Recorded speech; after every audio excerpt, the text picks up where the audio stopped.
How you doing, YouTube? Matt Massive Beer Reviews, back with yet another review. Not just any review, though. A little bit of mystery beer courtesy of, Drew and Dean from West Vale Liquor Mart in Colorado. They watched reviews, they enjoy them. They figured they'd send off a couple of beers, some mystery, some otherwise. And we are going to dive into this one. First off, we are obviously dealing with a big old beer right here. Looks all the parts of an Imperial Stout. Label-wise, classic old school paper style mystery beer is kind of reminiscent of the original ones I started off with. That sweet blue painter's tape in combination with, what does that look like? Big Imperial Stout, maybe a milk stout because it has this like super creamy, fluffy kind of head going on. Index finger just over it. Malted malt ball color, super tight compact bubbles. Rich mahogany, kind of dark stout vibe. So bourbon barrel aged, milk stout, Russian Imperial Stout, a whole bunch of stuff going on here. See if you can get a nose.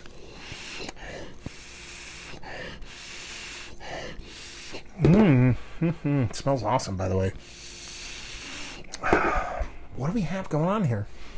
I'm going to go bourbon barrel aged Russian Imperial Stout, to be perfectly honest with you.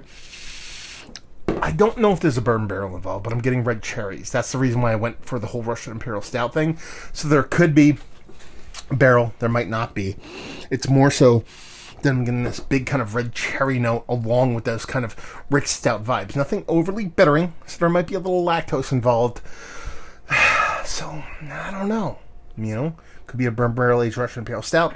Could just be a lactose milk stout with a little bit of extra bittering, because there is a soft little bittering there too. Yeah. So it's a stout off the get. ABV, I would go sub 10% based off the nose. Let's dive in the sip and see what we got. Cheers.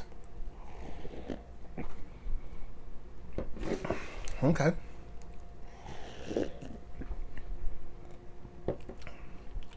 That's sweet, but not in the bad way.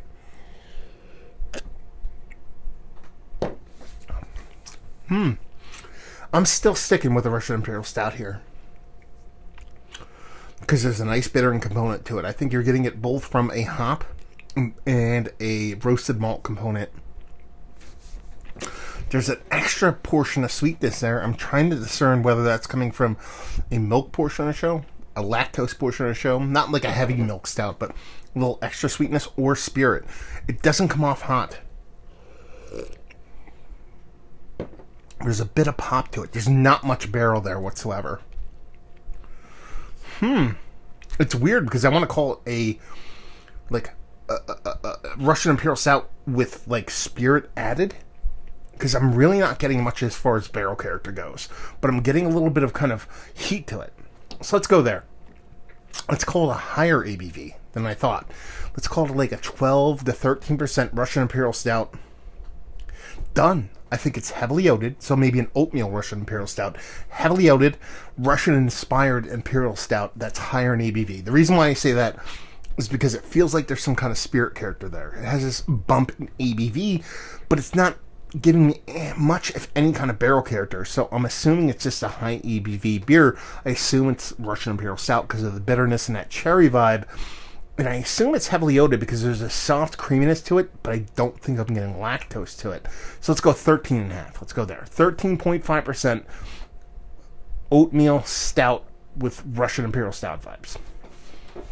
Done and done. Let's see what this sucker has. Sweet pull tabs. So West Vale Liquor Mart knows what they're doing. I'm not promoting them because he sent me free stuff. Just promoting because they're dudes that watch the videos. And, what do we have here? Okay, Fremont Dark Star.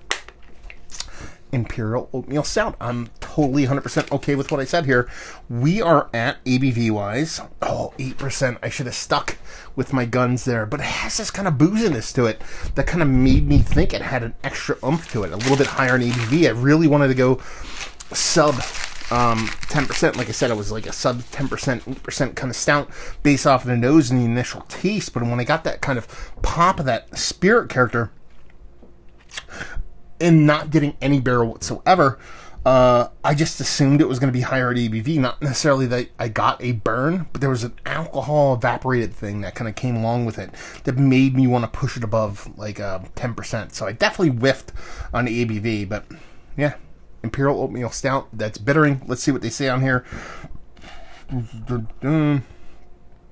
Oatmeal Stout in grand proportions balanced with a firm hop handshake. So I said a Imperial Oatmeal Stout and Russian Imperial Stout kind of driven. So that all checks out. The only thing I whiffed on was that ABV, which I kind of shot from the hip because of that kind of spirit character, that ABV evaporative thing, not necessarily a heat on there. But I'm totally okay with that. I call that a win in my book. So let's talk about this. Is this one of the better I guess I would say core 4. This is, there's not much there. There's, grains, oats, and malts. And core 4 beer, it's one of the better core 4 base stouts that I've had as of late. Actually, yeah.